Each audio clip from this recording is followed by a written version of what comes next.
and they want to reign once more, and they want their ancestors to delight in the carnage and the mayhem and the worship and the domination, because that's what they do. That they dominate Homo sapiens and they wage war against their progenitors. And by that, yeah, I mean God. They wage war against God and humanity. And they've been doing so from the shadows for a long, long time. But they want to come back out and they want to reign outright, and they want their ancestral cult and their witchcraft hitting on all cylinders in full power. And they want to wage war on God, and they want to win. And that energy all helps them do that. It empowers them.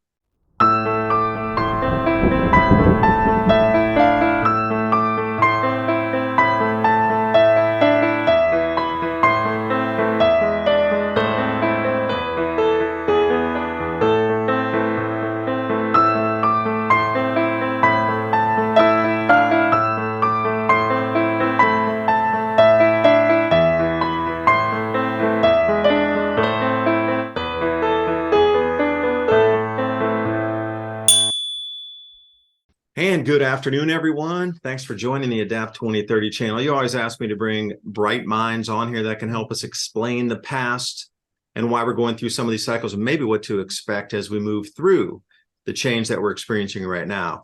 But again, we have to understand the past before we can even get a forecast of what the possibilities could be. And that's why the history is so important. You have the reference from the past of the max possibility of it, and maybe we could go out into the future and take a look. But you see the world changing around us.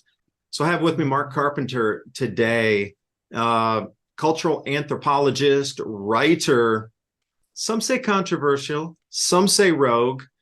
What would you call it if you blend physical sciences and cultural origins to try to scrape down to the bottom of where we came from, how these cycles work, did they leave us remnants? And if there are, why can't you talk about some, but you can talk about others? That's the whole thing. And what kind of information, fingerprint of our previous society is really out there to warn us about the future or give us a signal or a message how to navigate the future? And I think we have one of the best people on the planet right here to talk about it. So I hope you enjoy our conversation. If you do, please like, subscribe. I'll put all the links below so you can visit Mark's site, myapocalypticchronicles.com. And remember, also, he's a writer for Ancient Origins, been on Coast to Coast AM a couple times. There's disappeared chapters of history, and I'm just going to leave it there. Mark, thanks for joining us. I'll let you continue on that. You know, we talked to Sliver before the show here, so floor is yours. So, Mark, if I could interrupt here.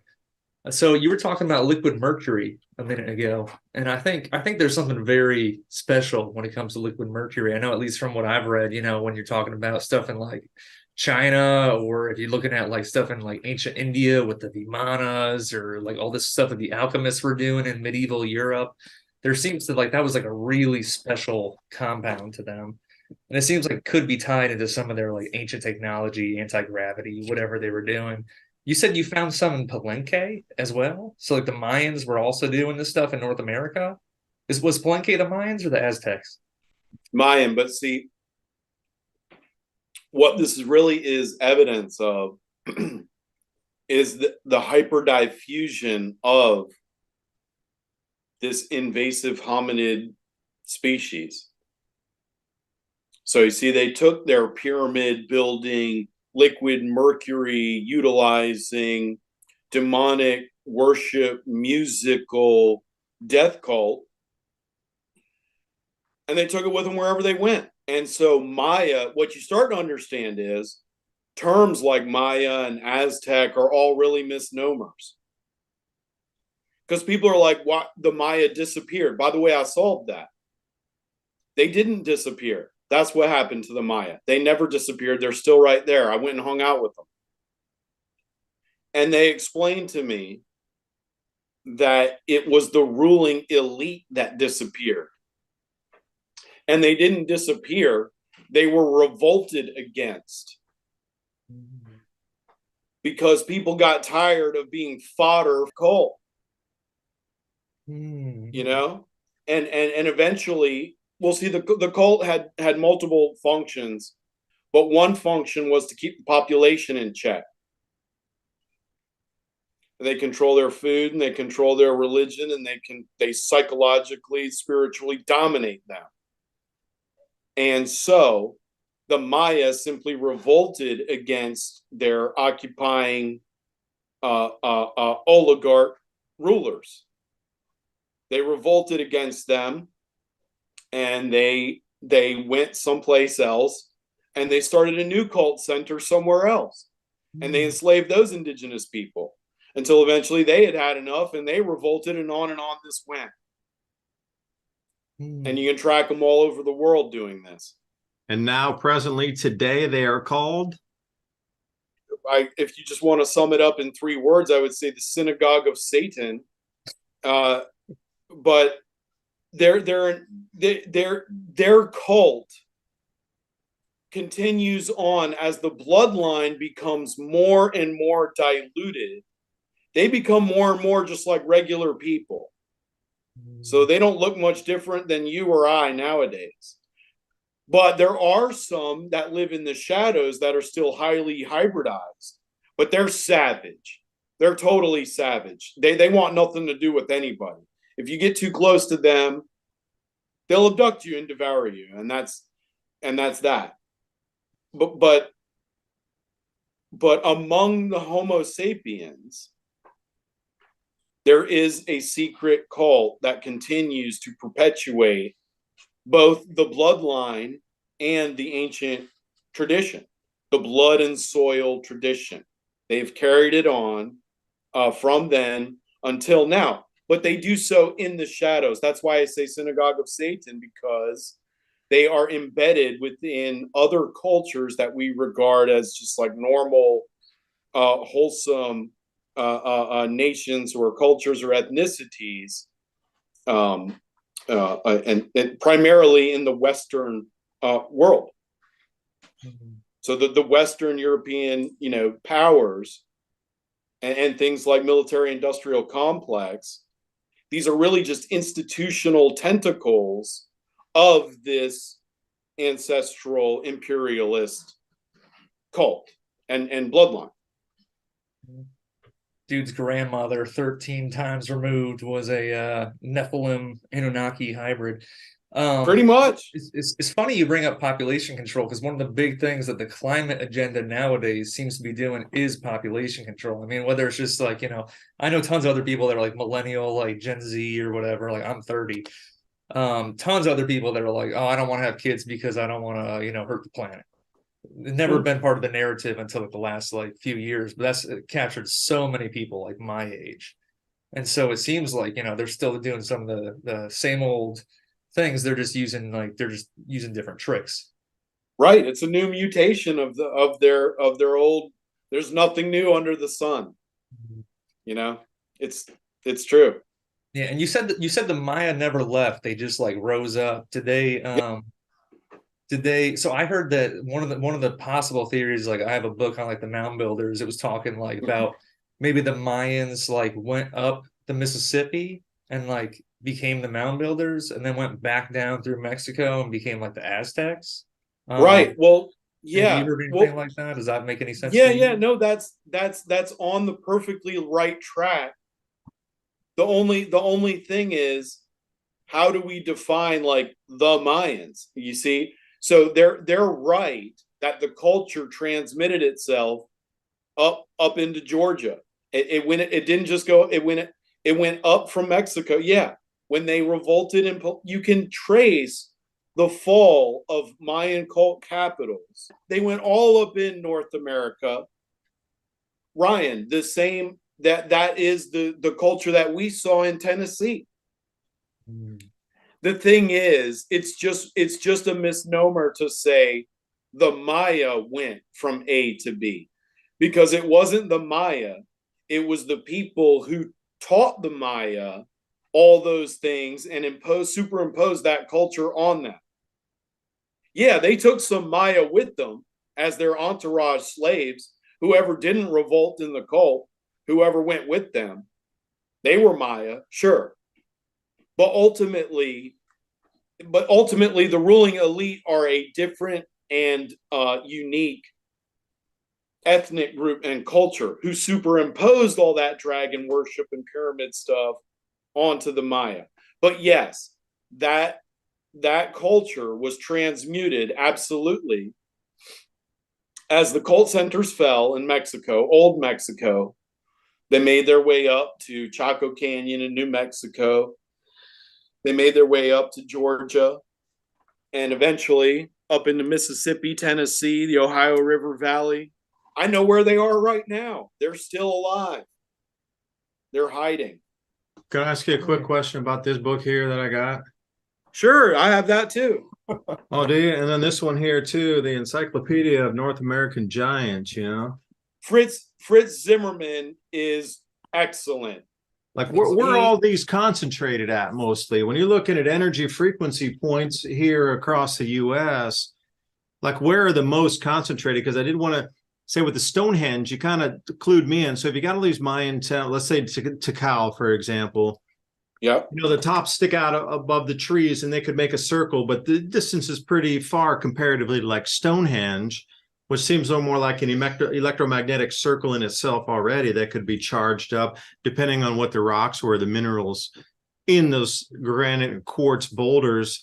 Like that could spin far faster than like a looping slow thing around the apexes from pyramidal structure to pyramidal structure and create a vortex. Now, how, you know, you're talking about RPMs of energies, you know, so Stonehenge would have an incredibly fast RPM compared to something like El Mirador or Tikal or something like this, where the, you know, it'd be a much slower rotation. I personally, I link it to the geology of the landscape. So, for example, Pinson Mound is in a giant bowl. We're in a basin. So, if you look at the map, Pinson Mounds, you've got all these rivers. You're at the point of least resistance. You're at the bottom. You think of it like a giant shower drain. So where all the water ends up converging, then you know you've got a physical cavity leading down into the subterranean realm. So whatever sculpted that already going down in its drainage pattern. Right. Well, water or geological upheaval and primordial geological upheaval. You know, you got volcanic activity and. Well, I just call them, David, to answer your questions, upheaval zones. Upheaval zones or geological basins, or points of intersection. So, for example, Serpent Mound in the Ohio River Valley, that sits on the ridge of a massive impact crater. So that's the type of geological upheaval zone I mentioned. But really, there were burial mounds bejeweled all over the North American continent. They were concentrated around these places where there were convergence of land masses or upheaval zones. But I think the really significant determining factor is a conduit, a literal physical conduit into the underworld, into the subterranean realm. So then they build their sanctuary atop it. Then once the heavenly bodies are aligned correctly, now, David, that's what you were talking about. When the frequencies and the energies are aligned, these winds can then be cultivated and whatnot, harnessed. And that's when their conduits are open. And that's when they can commune with their ancestors and learn secret knowledge and produce supernatural effects. Yeah, and also, would you mind if I just pop in real quick while we're still on this topic? Please. One thing that I just thought of, I actually just had to look up on my phone to see like the map of it. But I think you mentioned before that some of this where they place like dolmens, or I think we were talking about dolmens. Some of the areas where they placed them were on like fault lines, like areas where like lands was converging. It looks like the New Madrid one, that one that went off in 1812. The New Madrid one seems to be kind of overlaid on top of a few big sites, ceremonial ritualistic sites. Poverty Point in Louisiana, Pinson Mounds where we were, and then kind of the edge of it, but Cahokia also. Yep. Do you think there's a connection there? I know there is. That's the crux of my Ring of Fire research. Well, just as we just said, intersection of land masses, fault lines, all of the Greek temples are built on fault lines. All of them. We all know that Egyptian civilization is intimately intertwined with the Nile, of course. But most people don't realize the Nile is a fault line. It sits directly over the fault line. Oh, wow. All those temples and pyramids and whatnot are energized originally by the vibrations and the energies emanating up from the underworld. That Sphinx in Egypt was not a Sphinx. That was an Anubis idol. Anubis as guardian of the underworld. The Giza Plateau is a necropolis. This is an entrance into the underworld, as is Pinson Mounds, as were the Greek. So in Greek tradition, I believe I talked about this during the Mount tour. You would go to the sanctuary, and you would go see the priests and the oracle, and the oracle would inhale toxic fumes from the underworld. And then the priests would and this all happened, by the way, in a subterranean chamber. And then the priests would interpret the oracle's prophecy. So that gives you, I think, a demonstration of what we've been talking about. Except you add to it real geophysical properties and altered states of consciousness and non-human intelligent life forms. So they'd be waiting for the perfect magnetic field manipulation time. Because during that time, celestially, when bodies line up once in maybe every 2,000 years or once every X many amount of years in a cycle, when it comes into that time, they can manifest using those energies again, and they could do what? Well, that's precisely why control the world again? I don't know. Yes, and that's why the people today are ramping up their ritualistic murder. I'm not an occultist, but I know how they operate, and I know how they perpetuate their religion. And I know that they are ramping up. And basically what they're telling me is it's time for them to come out of the shadows. It's time for them, in their minds, their sick minds, to unveil themselves and rule openly over humanity once more in a one world AI technocratic neo-pagan police state, a one world satanic technocratic empire. And that was foretold 2,000 years ago. And I think we see objective evidence of it coming crashing into reality today. They can only hold that type of state in electromagnetic field that they can control because everybody else's hemispheres of their brains are so interfered with because of the magnetic changes that they're ready for it, where everybody else is so stunned by it that they're trying to figure out what's going on. And by that time, maybe a new system is implemented over. And when that magnetic field snaps back in place, whatever new system is there is what people just kind of snap out of a dream, and it's already in play. Because one of these events is coming up in 2024 here, October, of the four gas giants forming a perfect square in the outer solar system that hasn't been seen since 79 AD. And the Earth's going to roll through two slight, the sun's magnetic field and a slight coupling of interplaying toroid fields in the outer solar system with the four gas giants in a near perfect square. And the Earth's going to come rolling through those two fields. So I call it the tree of life alignment because it plugs in. If you look at the Kabbalah, Yeah. The four at the top, that's the four gas giants plugging in. The Earth's in the correct place. The sun's in the correct place. Venus is in the correct place. Yeah, well, okay, you can pick the alignment. That's great. Where I say, okay, maybe it could be here, maybe it could be here. It resembles a lot of things that are ingrained across all time space for everybody to remember forever, at least in this modern world. But I just want to know, what are they going to hit when it gets to that electromagnetic field manipulation point where they're able to bend it, morph it, and control those who are unaccustomed to the field? Like, what are they going to try to implement or do during that time? Well, with those energies that have been passed down for maybe millions of years. Who knows how old these entities are? well, I think I know the answer to that. In the lost times, in the times before the cataclysm, it says that the deities lived among with the humans, and the Nephilim reigned.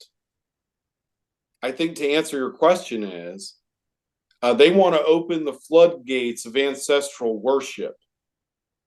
So we were talking about, at certain times, these places are energized and how they're relics and remnants and whatnot. Well, they want to turn the lights on and get the music going and party to make it really colloquial and easy to digest. They want to come out of the shadows.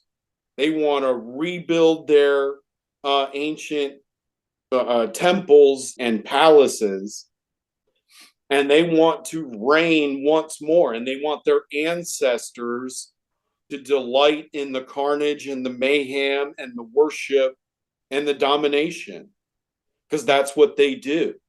That they dominate Homo sapiens and they wage war against their progenitors. And by that, yeah, I mean God. They wage war against God and humanity. And they've been doing so from the shadows for a long, long time.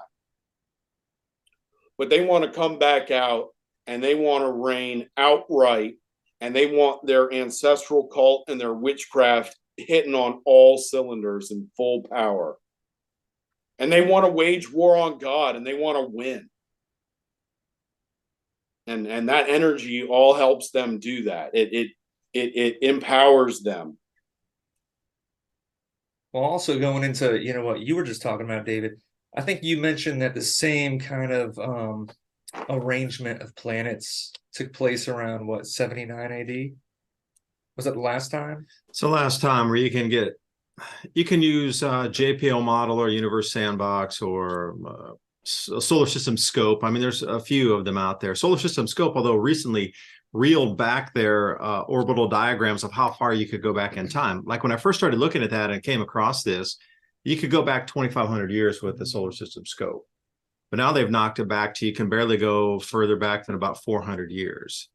So why did they knock so much time off of you finding repeating cycles based on, planetary geometry or where the planet sits in an orbit related to each other? And what kind of, electromagnetic frequency could that, move through?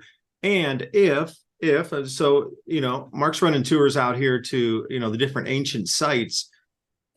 What if you could pick these dates where you knew there'd be electromagnetic disturbances at very high volumes based on prior cycles, like where these planets are sitting before they get to their full maximum potentiality? There's several, there's probably 4 more extreme events of extreme electromagnetism, let's say strangeness or orders of magnitude away from what we consider now normal. We're going to hit a few of those points before we come into maximum of October 2024. Be interested to, notice these sites when those dates occur, see if anything happens, maybe have somebody out checking the energies out or magnetometer readings on some of these, sites during this time so you could get a direct correlation of electromagnetism changes from the sun, pull and gravitational effects with the electric effects from different planets, and then how the ancients chose these sites is more would be the thing. Like they understood it. Cycles back, but we're already on top of the same sites they already chose previously for us. One of my closest associates, but he is an archaeoacoustics expert, and he's a brilliant guy. And he and I have plans to explore all kinds of sites like this. And we should definitely. Oh, you said magnetometer. I got goosebumps when you said magnetometer. I am dying to experiment with magnetometers at these sites, with ground penetrating radar and with lidar. And I would really love Cheese, to be able to run wild with his acoustic testing.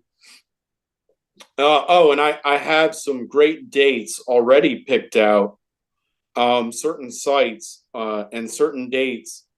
And I'm curious, I don't expect you to know this off the top of your head, but I'm really curious about some dates in the upcoming future, like 2046.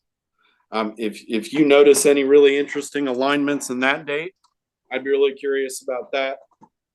2060, 2046, 2038, 2034. Nobody knows yet. Is it going to be something on the surface of our planet that changes and we suddenly get what you quote unquote a mud flood, or some sort of water emanates from the crust? Or is it just going to be a electromagnetic feeling where people's brains interpret information differently? They hear different things, they see different things, just the way they see the information presented them from the TV, or just how their eyes are actually viewing. Perhaps something else comes in focus, the electromagnetic frequency spectrum changes, and suddenly their visual acuity jumps like 10%. Like, what would come in view of you, if that really happened? Or like, what could you hear or sense? What if your sixth sense turned on and it was 10% more acute during this electromagnetic field change? Like, the world structure for governance would crumble. This is the story of the worst road trip ever. In April of 1846, a man named James Fraser Reed, an Illinois businessman, eager to build a greater fortune in the rich land of California, leads 9 covered wagons out of Springfield, Illinois, on the 2,500-mile journey to California, in what would become one of the greatest tragedies in the history of westward migration. Reed found others seeking to find fortune, adventure, and new beginnings on this perilous trek across the West. Among them was the Donner family. Others like the Graves, Breens, Murphys, Eddies, McCutcheons, Kesebergs, and the Wolfingers would come too. The successful Reed was determined his family would not suffer on the long journey, as his wagon was an extravagant 2-story with a built-in iron stove, spring-cushioned seats, and bunks for sleeping, and 2 hired servants to help with the workload. Reed's 12-year-old Virginia dubbed it the Pioneer Palace Car. Also in the group were the families of George and Jacob Donner. George Donner was a successful 62-year-old farmer who had migrated 5 times before settling in Springfield, Illinois, along with his brother Jacob. Obviously adventurous, the brothers decided to make one last trip to California. At the bottom of Jacob Donner's saddlebag was a copy of Lansford Hastings's Emigrant's Guide, with its tantalizing talk of a faster route to the Garden of the Earth. "It's tough, but the going's good," Tamsin Donner writes in her journal. "I could never have believed we could have traveled so far with so little difficulty. Indeed, if we do not experience anything worse, I shall say the trouble is all in getting started, but as leader of the wagon train, Tamsin's husband George Donner is aware there's one final obstacle to their journey, the Sierra Nevada, with peaks up to 14,000 feet. It's known if you fail to clear the mountain passes before the first snow falls, the repercussions and results can be both horrifying and deadly. As the Donner Party approaches Utah, George Donner makes a pivotal flaw in his decision to splinter off from the main party. Hastings Cutoff says it's a fine level road with plenty of water and grass, saving 400 miles. As it turns out, Donner's information is wrong. In fact, the so-called shortcut adds at least 100 miles to the journey. High in the Sierra Nevada, the Donner Party enters the Truckee Pass. They're only 30 miles from the California plains, but supplies are dangerously low, and traveling through the mountains is taking its toll, ending in a broken axle. The Donner Party stops to make repairs, but that night, 5 feet of snow falls. Soon the drifts are 60 feet deep. The Donner Party will be stranded for 5 months. In just 3 weeks, they've eaten all their food. Then they kill their pack animals. Next, they eat charred bones, twigs, bark, leaves, and dirt. Finally, a suggestion was made that were one to die, the rest might live. Cannibalism. On Christmas Day 1846, a Christmas feast like few others takes place. They devour their first human. Bodies are cut up, flesh labeled so people don't eat their own kin. Later, 4 rescue parties bring out some survivors. The very last finds a man named Ludwig alone. Around him, a scene that haunts us today and will continue to leave a lasting mark in history. Ludwig is surrounded by bones and entrails, a 2-gallon kettle filled to the brim with human blood. Also nearby is George Donner's body, his skull split open, his brain removed. Tamsin Donner's body is never found. It also seems a man named William Foster shot 2 Miwok Native American guides named Lewis and Salvador for food, which is the only instance of anyone in the Donner-Reed party that was murdered and eaten. The rest of the cannibalized were already dead. They took the survivors to Sutter's Fort, California, by the route that is now known as Donner Pass. Stranded in the early snows of the Sierra Nevada mountains, nearly half the travelers died of starvation and illness. Even today, Interstate 80 has to be closed occasionally due to heavy snows and blizzards. Only 45 of the original 81 members of the Donner Party survived. This truly was the worst road trip ever, which reminds us not to be complacent but instead be proactive with our prepping. We don't have to worry about not having food to last. We have my Patriot supply. And right now, you can save $200 on a 3-month food kit with Adapt 2030. Adapt and stay prepared. And now on with the video. Yeah, it could be a subtle energy consciousness type deal. I was going to say before, I think, you mentioned like 70, I think 79 AD. Was that the last one? The most similar convergence of planets? Yeah, 1 degree off of arc between all the planets. I don't know if this, what this exactly says, but I know just off the top of my head, just thinking of the stuff that I've looked into the last couple of days, I think around 79 AD, I think right around then was the destruction of the Second Temple in Jerusalem. Yes. I think then. It was about 80 AD when the Romans destroyed it. Yes, and there was, That was also, I was looking at this earlier, Mark. It looks like right around that time was when they started building Pinson Mound. It looks like, 100 to 300 AD was when they built that whole mound complex.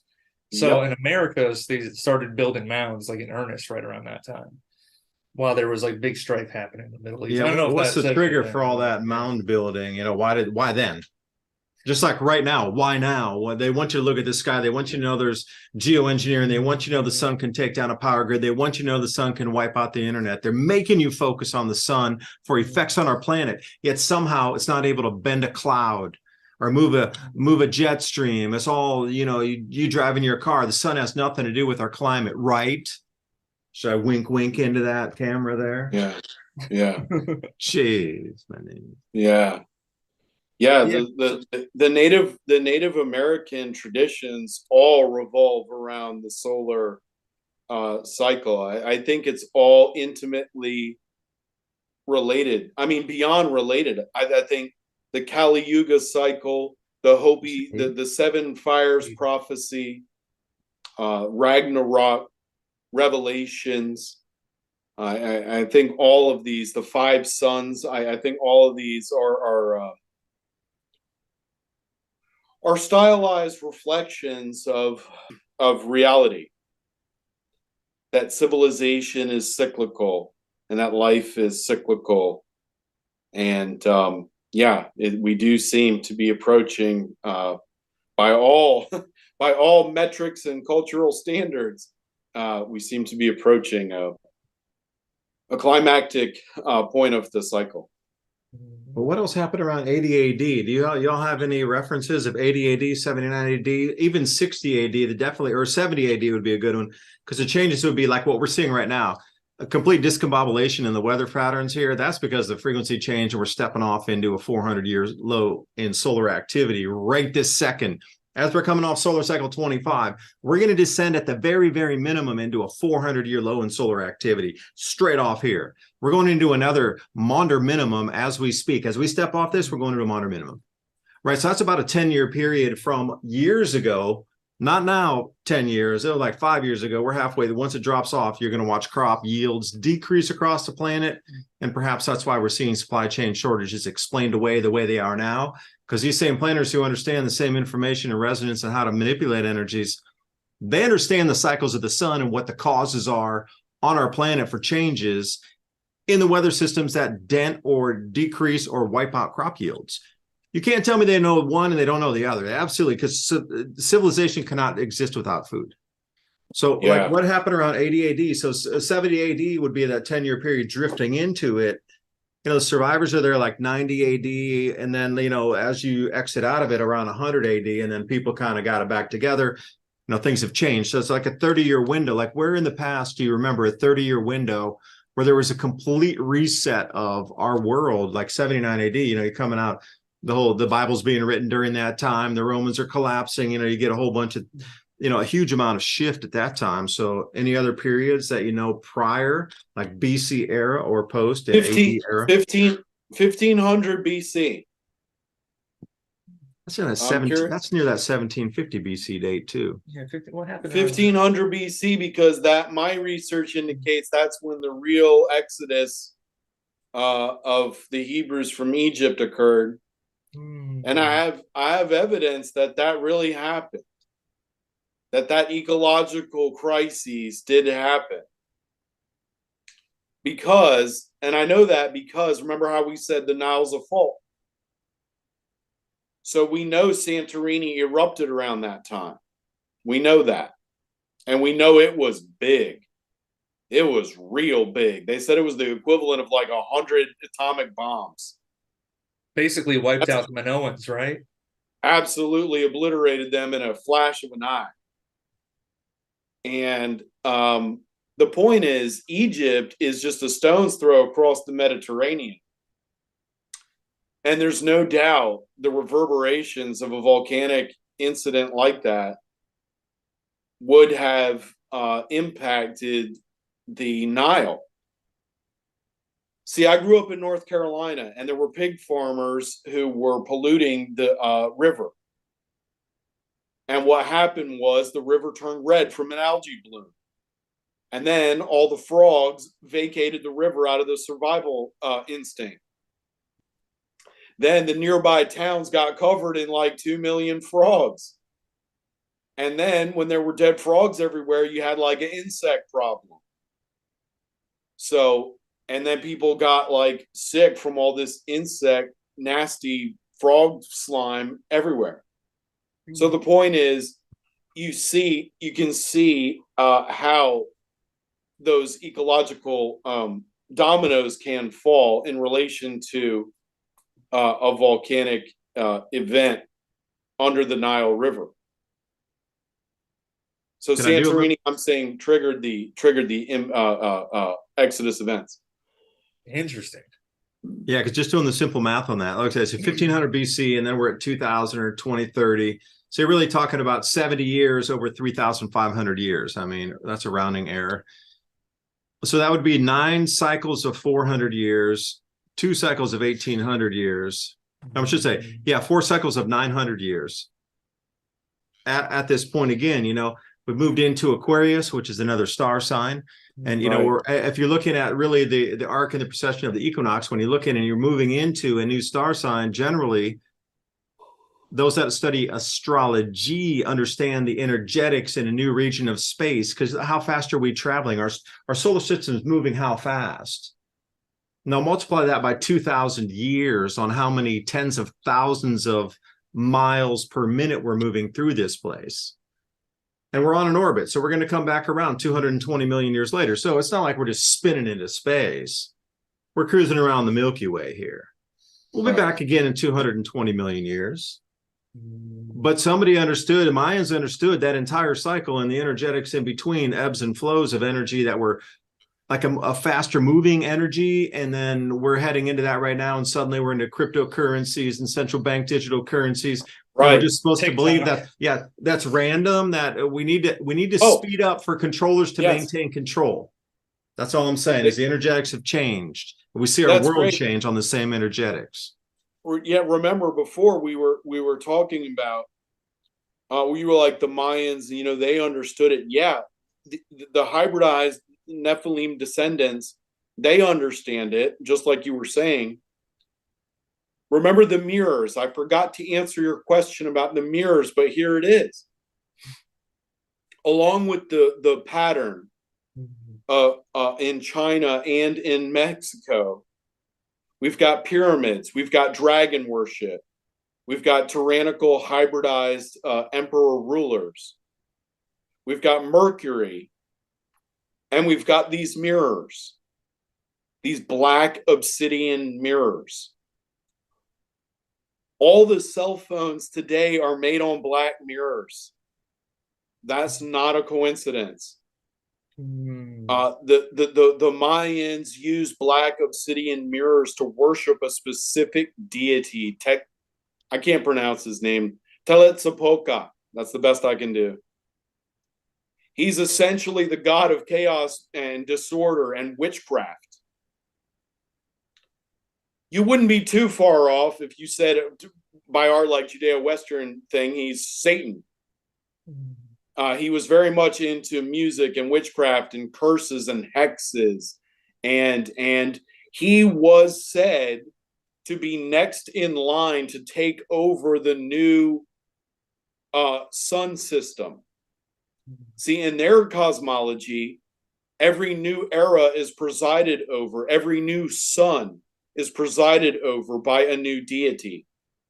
And this is the deity Tetzalcoatl, his turn. And that's bad. That's really bad, because he is evil as hell.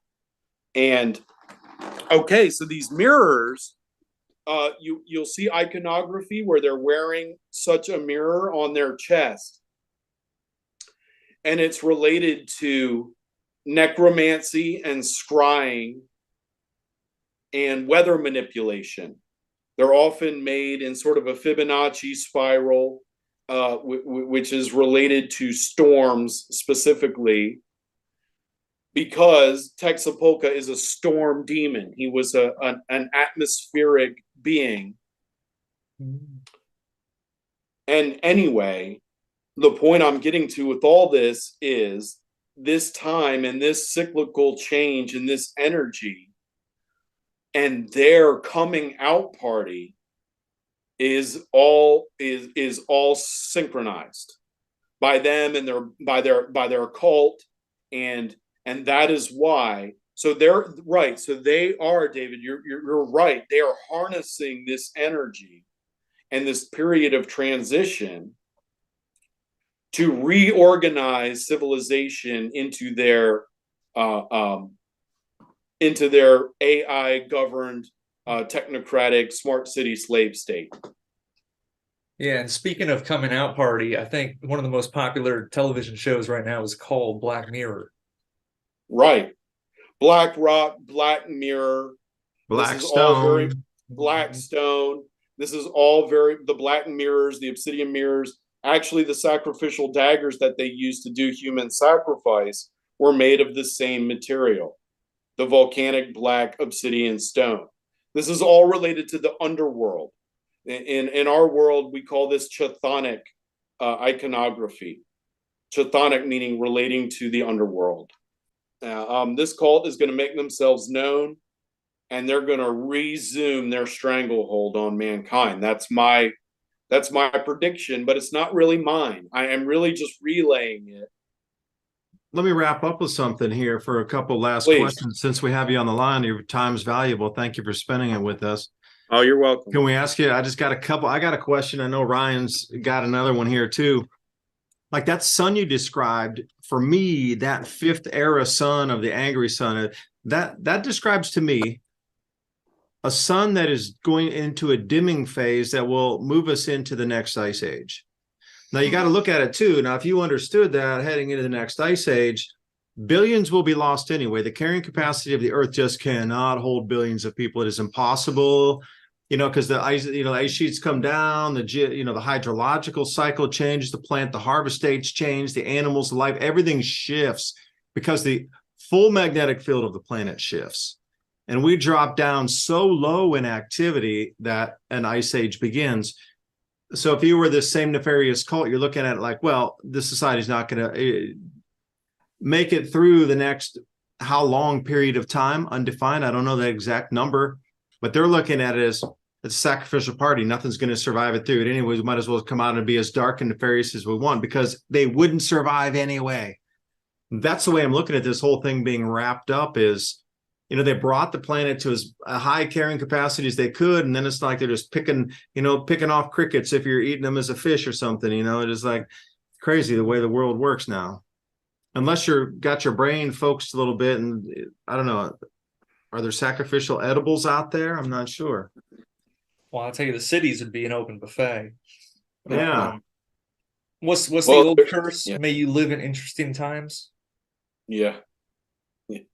Well, there definitely seems to be a harvesting and reaping of souls, like at the ordained time, right? So like we see the population reaching a tipping point, and the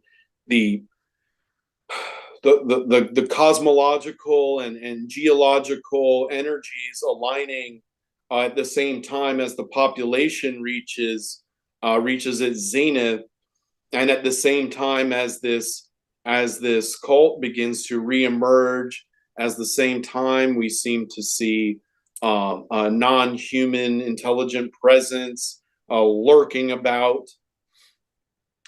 And lurking's a good word, isn't it? Yeah, and I'm going to submit to you that whole phenomena is the invasive hybrid hominids of which I speak, the Nephilim. They're not aliens from a distant galaxy. They're being misconstrued by the cult, who controls the information and the money, and they are whitewashing their demonic reputation.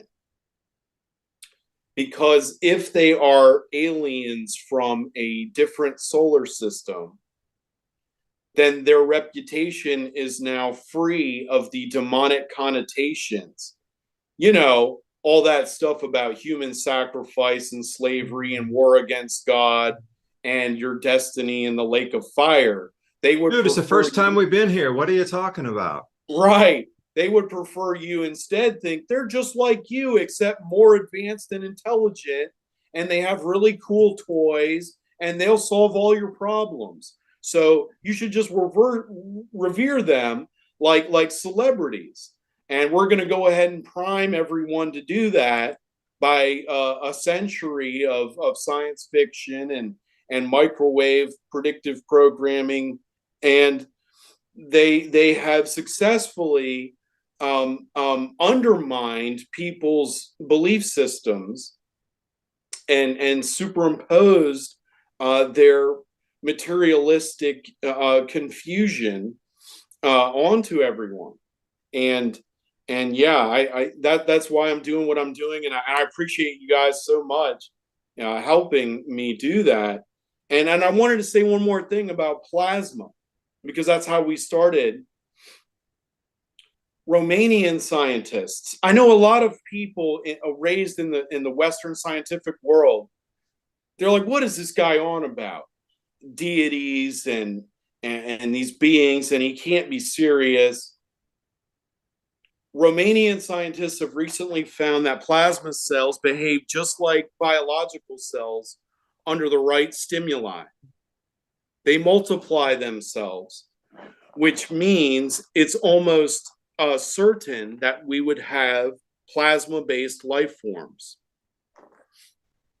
And I would submit to you that plasma-based life forms are the scientific reality behind what ancient tradition referred to as deities or spirits or gods. Because a plasma-based life form would be free of the constraints that apply to carbon-based life forms, like limited lifespan, like like sensitivity to temperature, like the dependence on food and water and all these things. So they would be like gods. And finally, David, you said, what's going to happen? They think, there's going to be, or whatever, this huge reversal of energy, and what's the effect going to be? Well, I don't know if any of you have ever seen the film Donnie Darko, when they discuss the tangent universe. So essentially, well, it's a rather complex concept. It did not originate in the film, of course. But the tangent universe essentially explains that, or theorizes that the entire universe and the space-time continuum could split off into a tangent, and then could be reconnected, and you would get an entirely new reality. The entirety of. Can we change the word tangent to filament? Sure.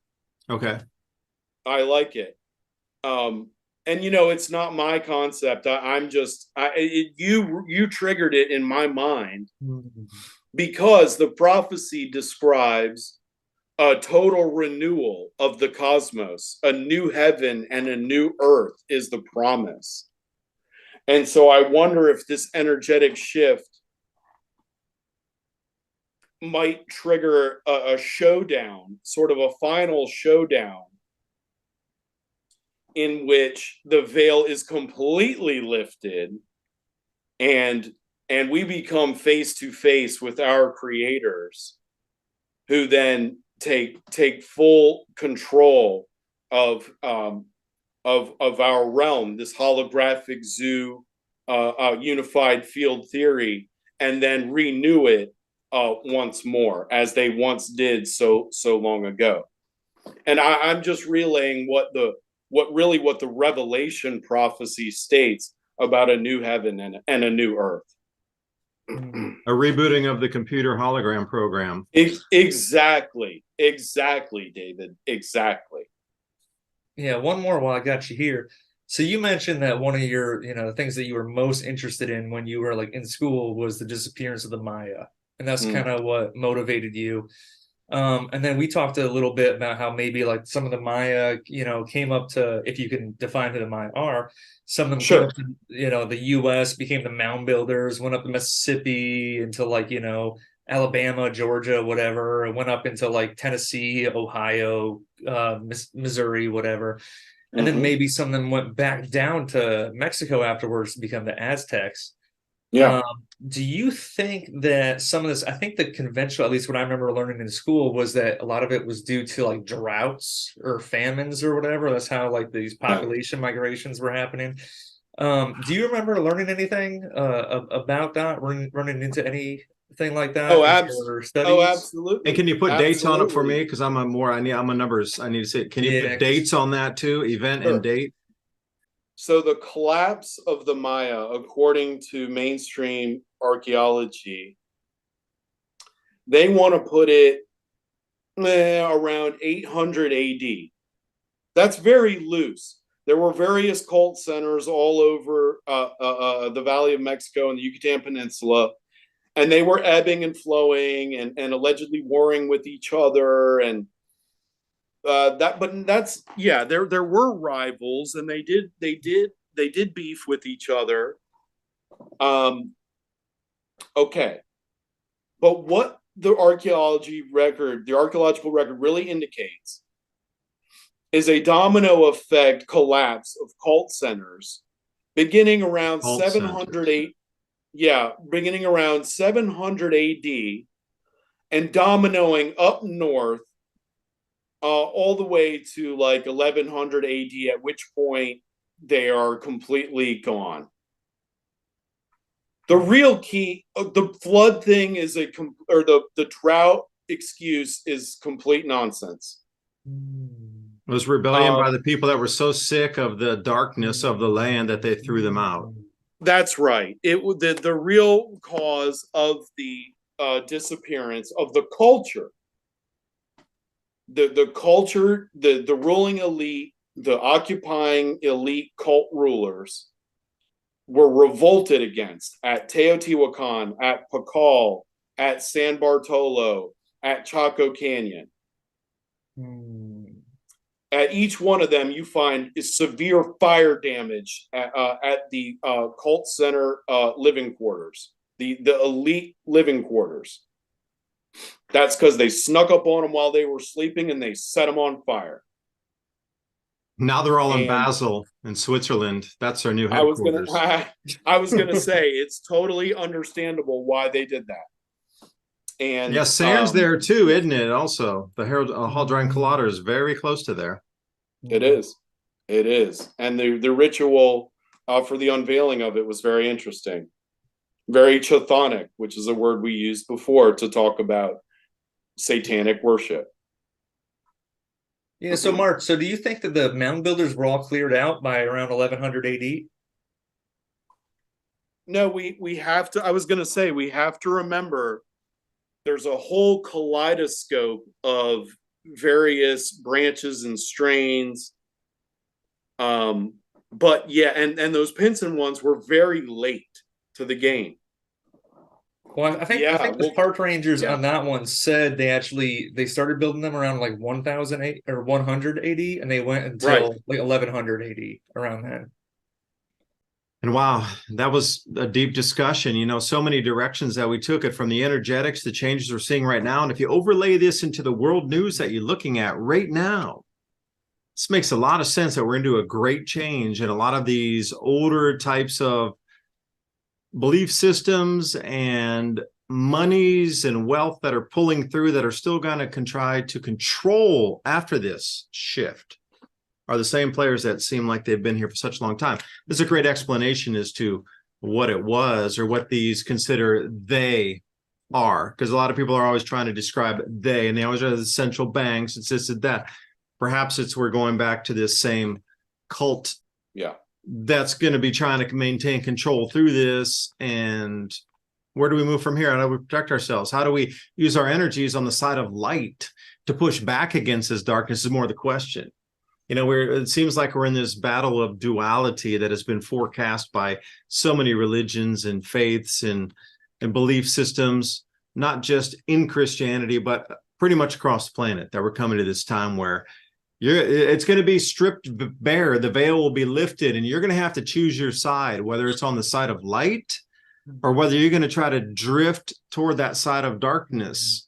And it is going to be a distinct line where there's only A or B. There's no C where I can kind of skirt by and be a 50-50 kind of person. You're going to have to choose and use that vibrational energies. You can manifest yourself on the side of light to push this darkness back for another 12,000 years or more in history.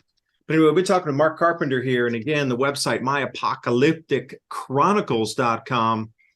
And remember, he also writes for Ancient Origins. And it was a good conversation. I'm going to link everything below so you can do more research on your own, because I'm a fan of allowing everybody to do your own research. I know wasn't that a thing that was considered verboten speech back around 2020, where if you said do your own research, that was considered something you shouldn't speak, let people do their own mind, Rubik's Cube. But that's just me. Anyway, thanks. Sign us off, man. Yeah, absolutely. This is fun to be here, David. Thanks for the invite. Usually I'm just lurking in the chat with everyone else there, Appalachian Observatory. Everyone, I would just recommend you follow Mark on the socials, and then if he's doing a tour somewhere, definitely get in on that, because that was a good time. Mark knows a lot of stuff. He's a walking human encyclopedia, and real fun guy to hang out with. Yeah, the Instagram is also called My Apocalyptic Chronicles on Instagram. That's the one where you can see it. There's a lot of good information on the blog and the Instagram. And please, if you like the content, please consider supporting the Patreon, so we can get a really strong YouTube and blog going. That's a beacon of warning and truth and knowledge. Like David was saying, you're gonna have to choose at some point. There's a lot of people on the fence, and they they think what's in their heart is what counts. But I'm here to tell you it's what you do. The coward and the hero feel exactly the same inside. They're scared. But the hero does something about it while the coward just does nothing.